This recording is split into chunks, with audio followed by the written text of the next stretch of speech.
Hi, my name is Jordan Adler. I grew up in a small suburb south of Chicago, and my father saved his whole life for me to go to college for 1 year, and then we were required, myself and my sisters were required to graduate from college. So I go down to the University of Illinois, and when I graduate, I take a guitar, a suitcase, and $250 and move to Arizona because there was a lot of building going on, and I had a degree in landscape architecture. I don't know where it came from because I grew up in a non-entrepreneurial family, but I was an entrepreneur. And I started applying for jobs. At the same time, I was answering classified ads for different opportunities. And I signed up in network marketing companies. My job, I had many jobs when I first, got started in the working world. I rented roller skates, and I worked at a gym, and I began drafting and different things like that. But I was always interested in these little entrepreneurial enterprises, and I had picked up a book at a garage sale for a quarter called The 10 Napkin Presentations by Don Failla. And I read the book, and I got really excited about the idea of leveraged income, the idea of being able to get paid over and over again for work that you do one time. I embraced that idea and that concept, and so I started looking at these different classified ads and signing up in different network marketing companies. Now, my jobs were paying me under $20,000 a year. And after working in the in the corporate world, I actually joined an airline actually joined an airline in the 80s, and I was there for 10 years, and I was involved in all these different entrepreneurial projects and companies, and I spent money that I didn't have. I borrowed money on my credit cards. In fact, I had 22 credit cards with $36,000 worth of debt on the credit cards, signing up in different companies. And over the course of 10 years, I had signed up in 11 different network marketing companies while I had my corporate job at the airline.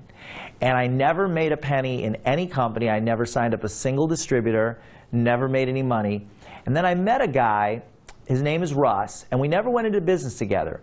But he was 25 years old, he was married, he had a little baby, and he was living in this huge, what I consider to be a mansion in Scottsdale, Arizona, with a big circle drive and a fountain out front and a library, and he drove an expensive sports car. And at that time, he had the lifestyle that I wanted. And so we got together, and he shared some wisdom with me. It was simple. And it really had nothing to do with the company, but he shared some things that shifted my mindset. It just shifted my focus.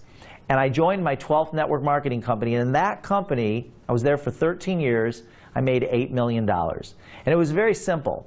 He told me that for every 30 people that you sign up in a company, whether it be if you're a realtor and you're a real estate broker and you sign up brokers, or if you're an insurance broker and you sign up insurance agents, or if you're a network marketer and you sign up distributors. He said for every 30 people that you sign up, typically you'll find that about 10 of them will do absolutely nothing, and there's nothing you can do about that. He said about 10 of them will do a little, like it's the realtor that sells one house a year.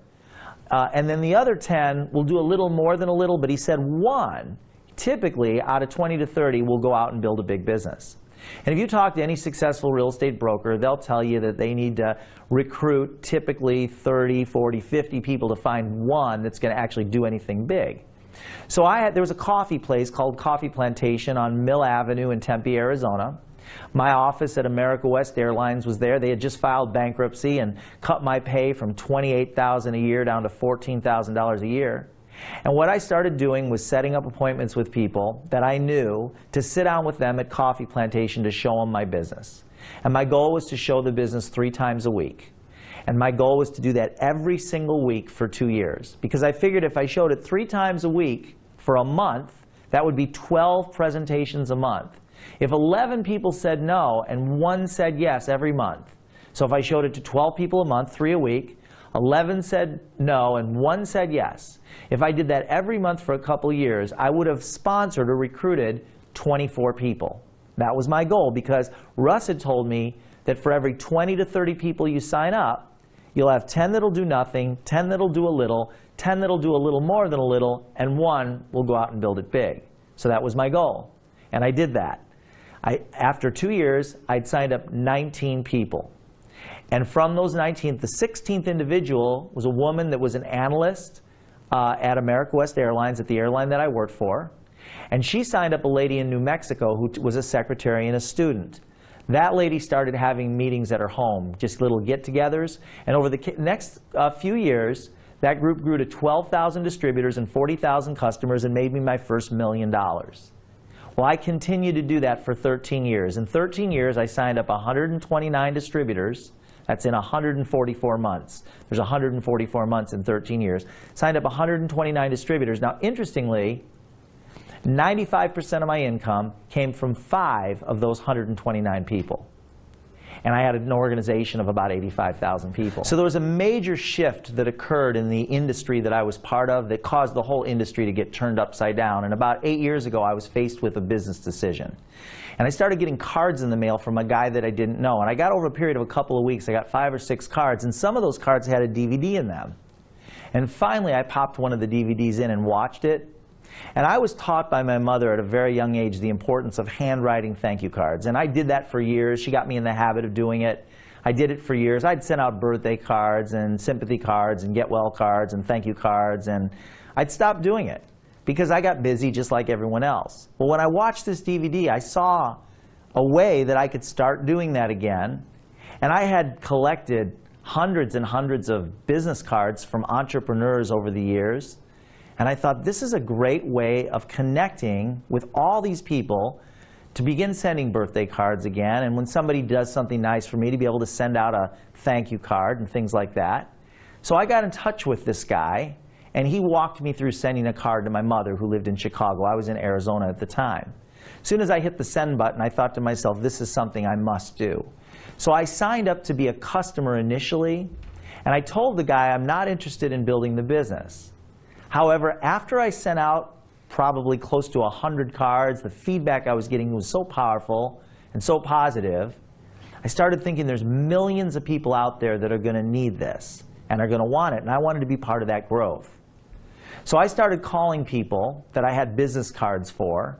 I wrote them on a list, and I started calling them, and I started sharing this concept, and I was sharing it with 3 to 5 people a day. And my business started to grow. Actually, by my 10th week, I started signing up about 1 person a day. Now, granted, I was showing the business to 3 to 5 people a day, but I started signing up, after a period of a few weeks, I started signing up about 1 person a day, and I did that for quite a long time, and that's what launched my business. That's what got my business going. The business grew to 1,000 distributors, then 10,000 distributors, then 50,000, 60,000 distributors, and today, we're just getting started. We're a large, small network marketing company. But we are on the cusp of explosive growth with what we've got in place. You've picked a great time to get involved with SendOutCards.